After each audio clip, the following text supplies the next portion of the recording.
ಈ ಸುದಿನ ಬಹುಶಃ ಕೋಲಾರ ನಗರದ ಇತಿಹಾಸದಲ್ಲಿ ಸೇರ್ತಕ್ಕಂಥ ದಿನ ಅಂತ ಹೇಳಿದ್ರೆ ತಪ್ಪಾಗೋದಿಲ್ಲ.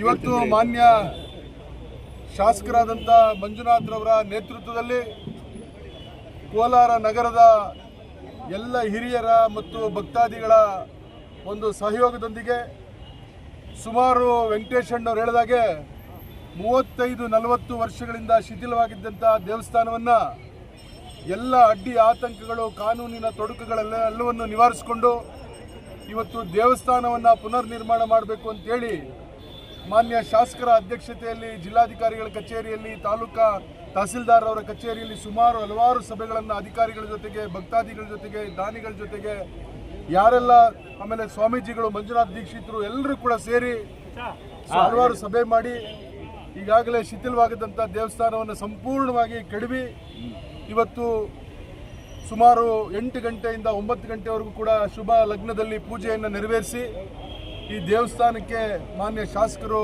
ಮತ್ತು ಎಲ್ಲ ಭಕ್ತಾದಿಗಳೊಂದಿಗೆ ಮಂಜುನಾಥ್ ದೀಕ್ಷಿತರ ಒಂದು ಸಹಯೋಗದೊಂದಿಗೆ ಇವತ್ತು ಪೂಜೆಯನ್ನು ನೆರವೇರಿಸಿ ಗುದ್ದಲಿ ಪೂಜೆಯನ್ನು ಮಾಡಿದ್ದೀವಿ. ಶಾಸಕರು ಹೇಳಿದಂಗೆ ಇದರ ಸಂಪೂರ್ಣ ಜವಾಬ್ದಾರಿಯನ್ನು ಶಾಸಕರು ಮತ್ತು ವೆಂಕಟೇಶಣ್ಣವರು ವಹಿಸ್ಕೊಳ್ಬೇಕು ಅಂತೇಳಿ ನಾವು ಏನು ಸೇರಿದ್ವಿ ಆ ಸಭೆಯಲ್ಲಿ ತೀರ್ಮಾನ ಮಾಡಿದ್ದಂಥದ್ದು. ಯಾಕಂದರೆ ಅವ್ರ ಪಾಪ ಅವರಿಬ್ಬರೇ ತೀರ್ಮಾನ ಮಾಡಿದ್ದಲ್ಲ, ಇಡೀ ಸಭೆಯಲ್ಲಿ ಇದೆಲ್ಲೂ ಕೂಡ ಲೋಪ ಆಗಬಾರ್ದು, ಎಲ್ಲಿ ಕೂಡ ಇದಕ್ಕೆ ತೊಂದರೆ ಆಗಬಾರ್ದು ಮತ್ತು ಈ ಹೆಸರಿನಲ್ಲಿ ಬೇರೆ ಬೇರೆ ರೀತಿಯಲ್ಲಿ ಕೂಡ ದುಡ್ಡು ವಸೂಲಿ ಮಾಡ್ತಕ್ಕಂಥದ್ದು ಎಲ್ಲದಕ್ಕೂ ಕೂಡ ಅವಕಾಶ ಸಿಗಬಾರ್ದು ಅಂತೇಳಿ ಇದು ಸಂಪೂರ್ಣವಾಗಿ ಅವ್ರಿಗೆ ಜವಾಬ್ದಾರಿಯನ್ನು ವಹಿಸಿದ್ದಾವೆ. ಹಾಗಾಗಿ ಅವರು ಕೂಡ ಜವಾಬ್ದಾರಿಯನ್ನು ತೆಗೆದುಕೊಂಡಿದ್ದಾರೆ. ಕೇವಲ 1.5 ವರ್ಷದಲ್ಲಿ ಆಂಜನೇಯ ಸ್ವಾಮಿ ಆಶೀರ್ವಾದದಿಂದ ಇದನ್ನು ಪುನರ್ ನಿರ್ಮಾಣ ಮಾಡಿ ಭಕ್ತಾದಿಗಳಿಗೆ ಅರ್ಪಣೆ ಮಾಡಬೇಕು ಅಂತೇಳಿ ಶಾಸಕರಿಗಾಗಲೇ ತೀರ್ಮಾನವನ್ನು ಮಾಡಿದ್ದಾರೆ. ಹಂಗಾಗಿ ಯಾರೆಲ್ಲ ಭಕ್ತಾದಿಗಳಿದ್ದಾರೆ ಸಹಾಯ ಮಾಡ್ತಕ್ಕಂಥವ್ರು ಎಲ್ಲರೂ ಕೂಡ ವೆಂಕಟೇಶಣ್ಣವರ ಸತ್ಯನಾರಾಯಣ ಜ್ಯುವೆಲರ್ಸ್ ಹೋಗಿ ಅಲ್ಲಿ ಧನ ಸಹಾಯ ಮಾಡಿ ಅದಕ್ಕೆ ನೀವು ಕೂಡ ರಸೀದಿಯನ್ನು ತೆಗೆದುಕೊಂಡು ಈ ದೇವಸ್ಥಾನ ನಿರ್ಮಾಣದಲ್ಲಿ ನಿಮ್ಮ ಸಹಕಾರ ಇರಬೇಕು ಮತ್ತು ನಿಮ್ಮೆಲ್ಲರ ಸಹಕಾರ ಇರಬೇಕು, ನಿಮ್ಮ ಸಲಹೆಗಳು ಕೂಡ ಇರಬೇಕು ಅಂತ ಕೂಡ ಹೇಳ್ತಾ ನಾನು ಭಗವಂತನಲ್ಲಿ ಪ್ರಾರ್ಥನೆ ಮಾಡೋದಿಷ್ಟೇ.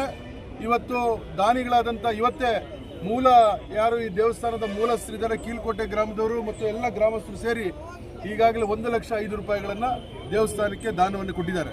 ಹಾಗೆಯೇ ಹಿರಿಯ ವಕೀಲರು, ನಮ್ಮೆಲ್ಲರಿಗೂ ಹಿರಿಯರು ಮಾರ್ಗದರ್ಶಕರಾದಂಥ ಕೋದಂಡಪ್ಪನವರು ಕೂಡ ಇವತ್ತು 1 ಲಕ್ಷ ರೂಪಾಯಿ ಕೊಟ್ಟಿದ್ದಾರೆ. ಆ ರೀತಿ ಯಾರು ಬೇಕಾದರೂ ಕೊಡ್ಬೋದು. ಶಾಸಕರು ಹೇಳಿದ್ರು 1 ರೂಪಾಯಿ ಕೊಡ್ತಕ್ಕಂಥವ್ರು ದಾನಿಗಳೇ, 1 ಕೋಟಿ ಕೊಟ್ಟರು ದಾನಿಗಳೇ, ಅದಕ್ಕೆ ನಾವು ಬೆಲೆ ಕಟ್ಟೋಕ್ಕಾಗೋದಿಲ್ಲ ಅಂತೇಳಿ. ಹಂಗಾಗಿ ದಾನಿಗಳು ಸಹಾಯ ಮಾಡ್ತಕ್ಕಂಥವ್ರು ಮಾಡ್ಬೋದು.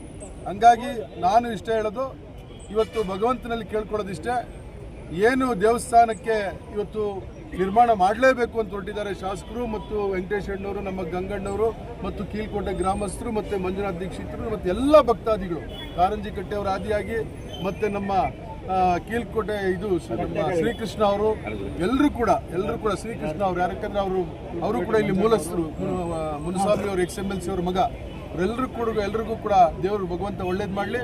ವಿಶೇಷವಾಗಿ ಕೋಲಾರ ನಗರಕ್ಕೆ, ಕೋಲಾರ ತಾಲೂಕಿಗೆ, ಕೋಲಾರ ಜಿಲ್ಲೆಗೆ, ಎಲ್ಲ ಜನತೆಗೆ ಒಳ್ಳೇದಾಗಬೇಕು ಅಂತೇಳಿ ಭಗವಂತನಲ್ಲಿ ಪ್ರಾರ್ಥನೆ ಮಾಡ್ತೀನಿ.